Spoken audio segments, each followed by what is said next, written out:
if I'm being honest, I just can't, it's hard to believe that the car is actually done.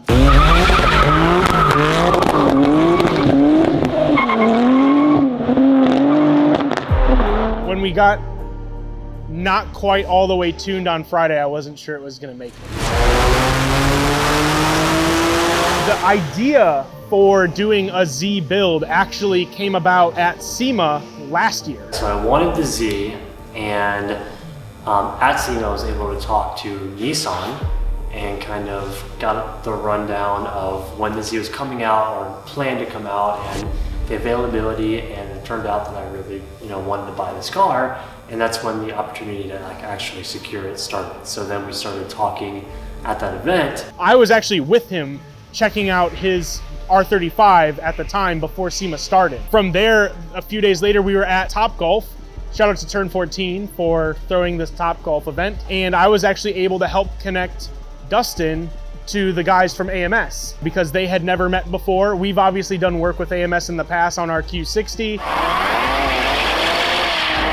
We were able to connect those guys and kind of solidify that at least the three of us who were there talking at the time were interested in doing this. Apparently the car was at port back in June, and I waited all the way until pretty much October to get the car. So I don't know what the process was with that, but it was supposed to arrive early spring, and it just kept rolling back until one day it just randomly showed up at the dealership. So thankfully we made it to SEMA and are able to make it actually happen. As soon as he knew he was getting the car, he knew that the option for the car to be at the Raise booth was already locked down. He knew that all of those details were solidified if he got the car. All he needed to do at this point was build it, and that's kind of where we came into play. Yep. Yeah, I see you coming straight up. Once you get up towards these construction, it's like a Bobcat and a backhoe up here on your right-hand side. We're in the parking lot with the lights on the car. So as soon as we had outlined the details of the build, the next piece of it was getting the car physically from San Diego to here, to which we set up the best option we could get available in short notice for transport. Turned out to be an open trailer. We all know when you get open trailers, sometimes damages occur on the road. The car is finally here. Got the Legend sticker. Set the camera down and then we'll get this thing unloaded, huh? We got SEMA stuff to do. A lot better looking in person than I thought. Oh yeah, you've never seen one? I've never seen one at all.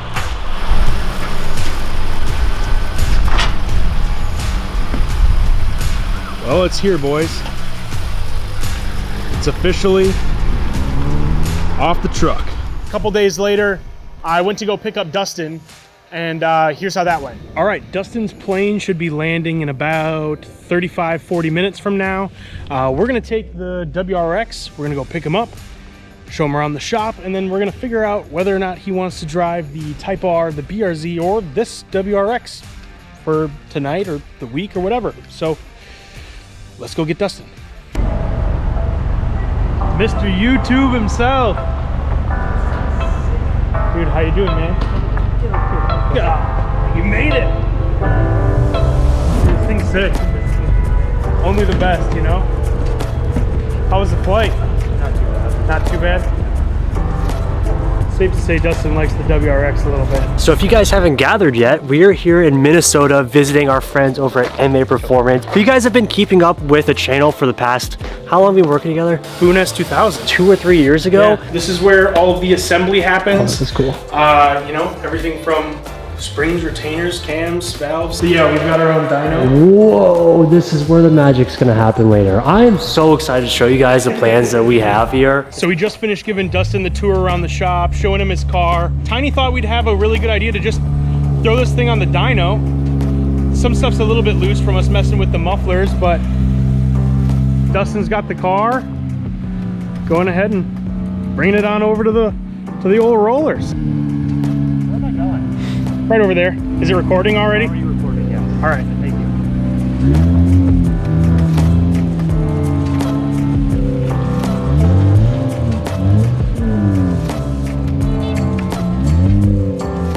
After we were done with the initial introductions, all that was left was to start working on the car, and that brings us to day one.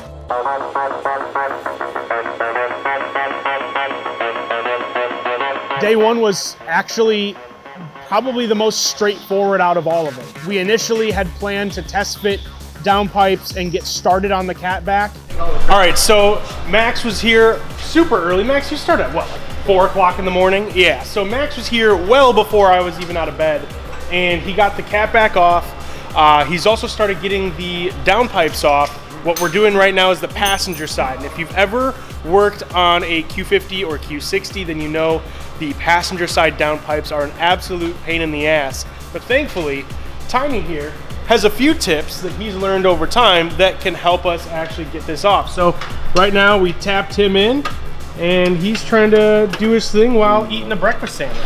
So currently we're putting on the downpipes with Dustin. This is the first time that we're really test fitting the passenger side. So far it looks like everything fits up. We already know the driver's side works, so if this goes on, the downpipes will be a solid green check mark. So we threw in the downpipes, which were a perfect fit. We got most of the catback done. We had Max with materials ready to finish up the rest the next morning. We got the exhaust off, and while Alex and the team were kind of like building this, constructing this, we actually got to do coilovers too and lower the car a little bit to give it a little flair on the exterior. What do you think of these, Dustin, so Pretty far? nice. Pretty nice. I'm curious to see how they drive. Well, they look nice. We already noticed there's some additional hardware these came with that we won't necessarily need for the car. That must be something slightly different between the 370 and the new Z. It's looking a lot better already. Considering we were able to get that done, we're gonna go ahead and start the car up to move it over to Max's bay because Max has to do some fabricating for us in the morning to finish up the catback. But with that being said, we're gonna be able to start it up and hear how it sounds, at least up through the H pipe. So we'll start it up, see how it sounds, get an idea of what we're looking at. Dustin, so far so good? It's sick. I'm excited to hear it. All right. For it to be like done, to see what the exhaust is like. This is just gonna be a tease. Yeah, That's all it's gonna be. That's not bad. It's not bad. No. It sounds nice, actually.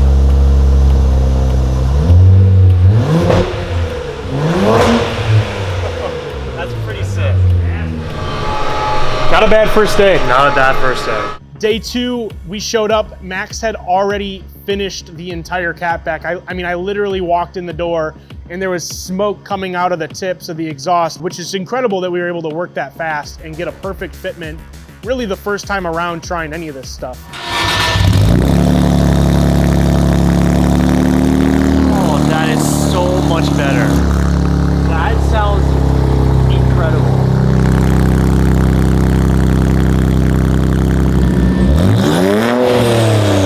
I mean, it just goes to show a lot about the different skill sets that these teams here have. And, you know, I'm grateful that I was able to bring everybody together, but it was really the guys here doing the work that made it really as noteworthy as the week was.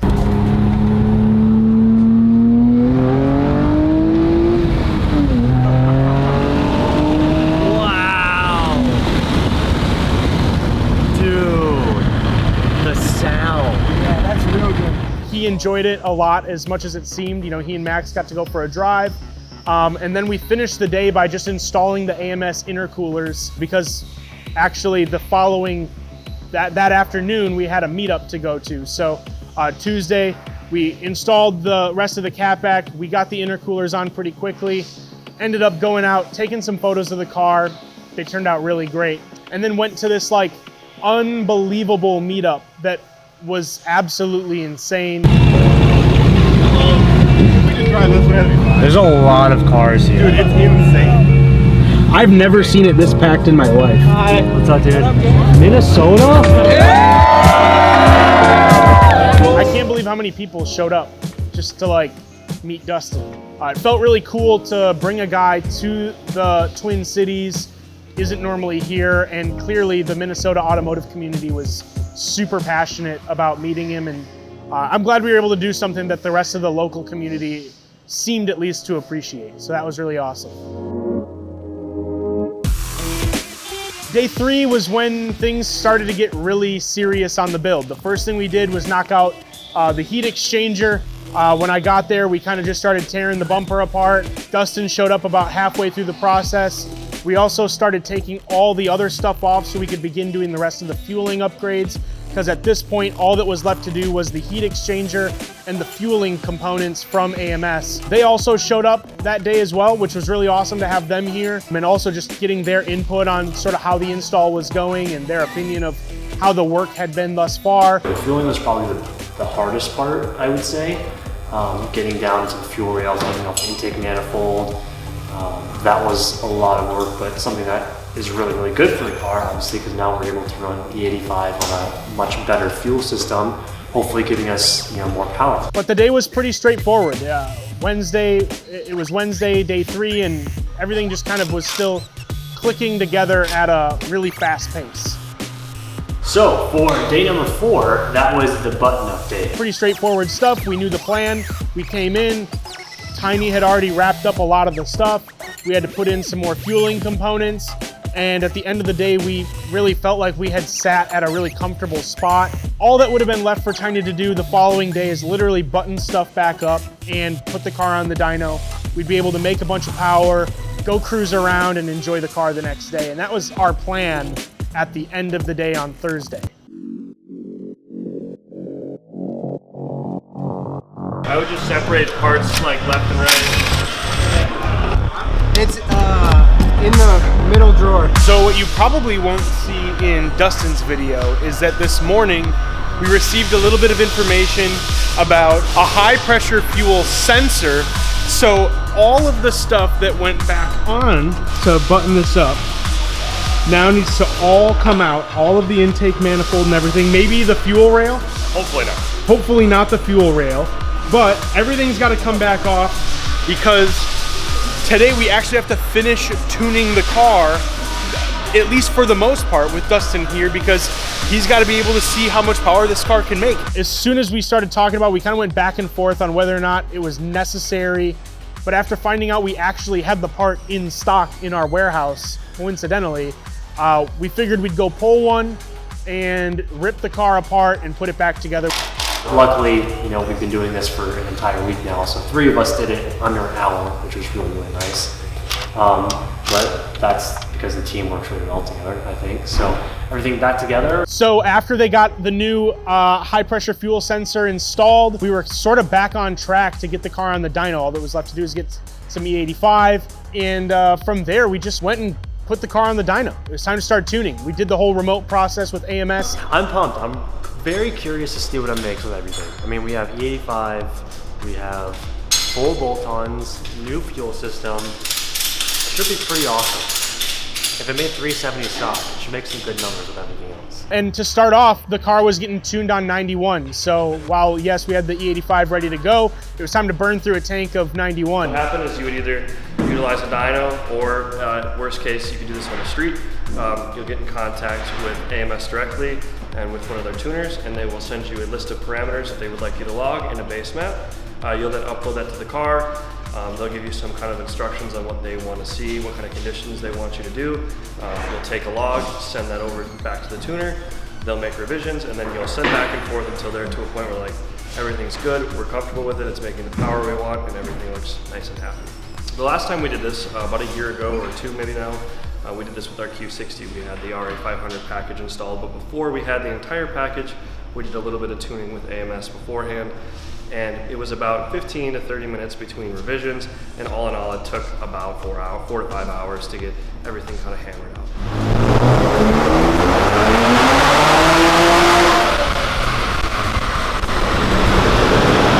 Looking good.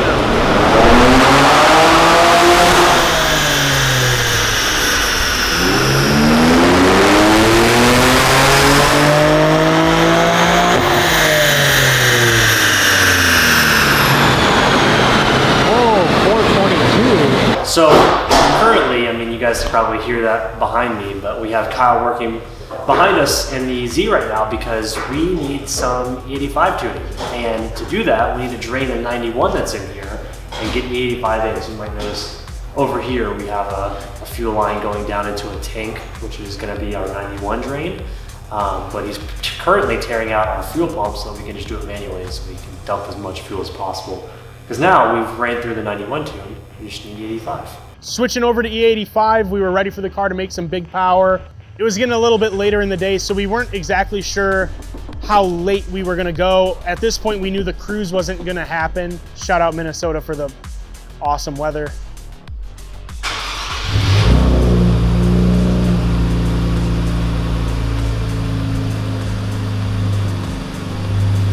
So we had a little bit of a mad dash to get some fuel out. I had to repair a wire that I broke because I'm a dummy. And now we got the ethanol content analyzer gauge hooked up so we can see the E content.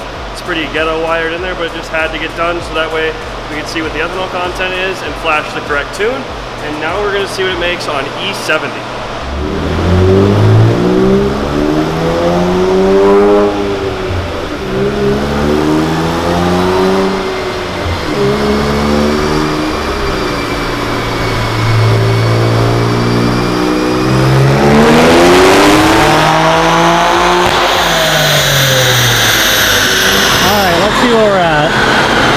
So 478 is the most we made on the horsepower, and then our max torque 506. That's pretty ridiculous. And for just a base E85 tune. Unfortunately, some stuff came up where the guy at AMS had some personal things going on, had to leave. Fortunately, we were able to wrap up the tune Monday, and the car ended up making 515 to the wheels on E85 and somewhere around the 550 mark for torque. So it's super fun, super wild power band on the car. It does fall off a little bit up top. Seeing this thing with some stage 2 turbos would be sick. As it sits, this thing is an absolute monster. The whole experience with Dustin, from my perspective, was super pleasant. You know, we've been able to be a part of the process from the inception of the idea, and I'm also gonna get to bring the car all the way to SEMA. So super excited about being able to do that. Shout out to the guys from AMS for helping us as much as they did with the parts, but also coming through to help us out with some transport to the Vegas Convention Center. It does feel quick. Putting us back in the seat in the parking lot. I know. All of it's been super awesome on all sides of the coin. From here, I'm just excited to see this thing at the raise booth, see what it looks like. I'm excited to load it in. Let's see what we got. See what kind of juice we have here.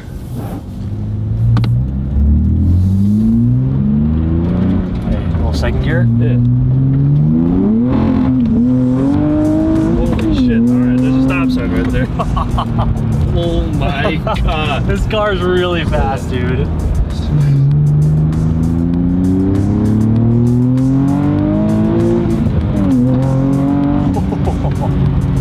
Dude. All the right noises.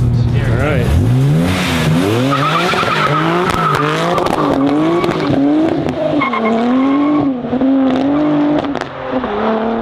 For anybody who's new to our channel, make sure you subscribe for part 2 of us delivering this, putting the new wheels on, and getting this thing SEMA ready. All right, so we're probably gonna have to call it quits on tuning for tonight. We haven't gotten any new tune files to run on E85, so it's kind of gonna be sitting dead in the water till at least Monday, I would imagine.